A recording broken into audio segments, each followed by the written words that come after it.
Genetic epistemology is a study of the origins of knowledge. The discipline was established by Jean Piaget. Aims. The goal of genetic epistemology is to link the validity of knowledge to the model of its construction. It shows that how the knowledge was gained affects how valid it is. For example, our experience of gravity makes our knowledge of it more valid than our theory about black holes. Genetic epistemology also explains the process of how people develop cognitively from birth throughout their lives in 4 primary stages: sensory motor, pre-operational, concrete operational, and formal operational. The main focus is on the younger years of development. Assimilation occurs when the perception of a new event or object occurs to the learner in an existing schema and is usually used in the context of self-motivation. In accommodation, one accommodates the experiences according to the outcome of the tasks. The highest form of development is equilibration. Equilibration encompasses both assimilation and accommodation as the learner changes how they think to get a better answer.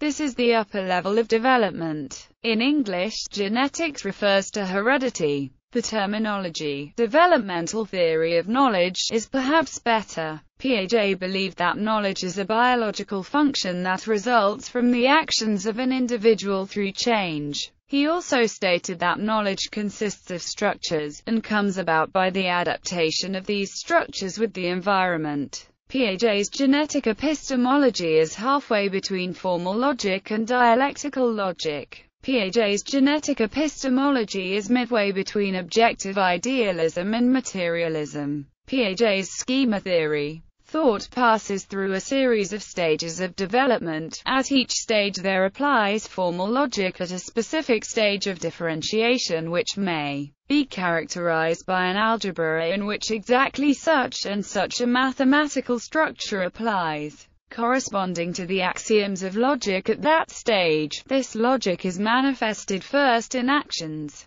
then at a relatively early stage in sensory-motor operations, and finally in operations which express thought's conscious purpose of activity. The material basis for transition from sensory-motor intelligence to representation and from representation to conceptual thought is the interiorization of practical activity. The successive stages of concepts manifested in child development imply relations of deduction in mathematical logic and in the development of thinking in other planes of development, such as in the history of science and the history of knowledge in the anthropological domain. Piaget draws on the full range of contemporary mathematical knowledge, a vast empirical base of observation of the learning of very young children built up at his institute, and reports of observations of older children, and a general knowledge of the development of knowledge in history. From the standpoint of dialectical logic, we must agree that at each stage of development, at each definition of the absolute, in Hegel's terminology, formal logic is applicable. Piaget's proof of this is striking, and his demonstration of how the stages of development in child thought pass through a specific series which is deductive in a specific sense from the standpoint of mathematics is original and profound. However, from the standpoint of understanding development,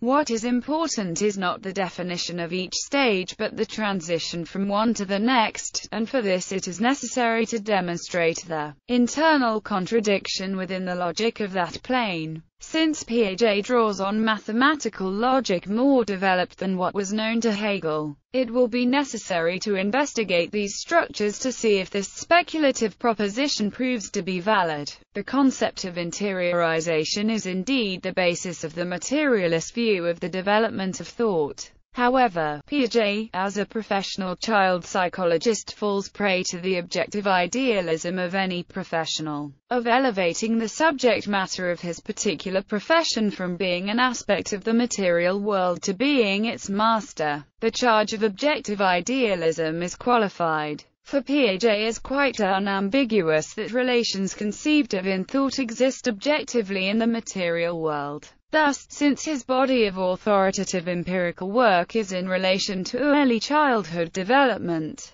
He imposes the schema appropriate to this semi-human subject onto adolescent development, speculates on its possible reflection in anthropological development, and confounds it with the history of development of science and philosophy. I say confounds because Piaget is aware that his schemas do not seem to apply in this domain. In this sense, the charge of objective idealism would seem unfair, but from confounding he does not go further and seek the implication of this lack of correspondence, but seeks to minimize it. By focusing on early childhood, Piaget sees what is biologically human but not what is socially human, and humanity is essentially social. After all, on the plus side, it has to be said that Piaget deals once and for all with any idea of innate intelligence, and makes fully convincing the prospect of a fully genetic elaboration of intelligence. Assuming only animal instincts such as grasping and sucking and sensory motor equipment, capable of reflecting highly developed relations.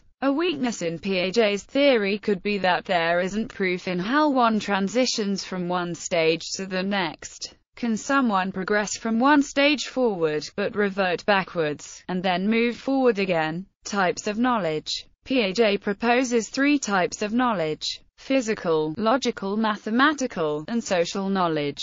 Physical knowledge. It refers to knowledge related to objects in the world, which can be acquired through perceptual properties. The acquisition of physical knowledge has been equated with learning in Piaget's theory. In other words, thought is fit directly to experience. Piaget also called his view constructivism, because he firmly believed that knowledge acquisition is a process of continuous self-construction. That is, knowledge is not out there, external to the child and waiting to be discovered, but neither is it wholly performed within the child, ready to emerge as the child develops with the world surrounding her. Piaget believed that children actively approach their environments and acquire knowledge through their actions. Piaget distinguished among 3 types of knowledge that children acquire: physical, logical, mathematical, and social knowledge.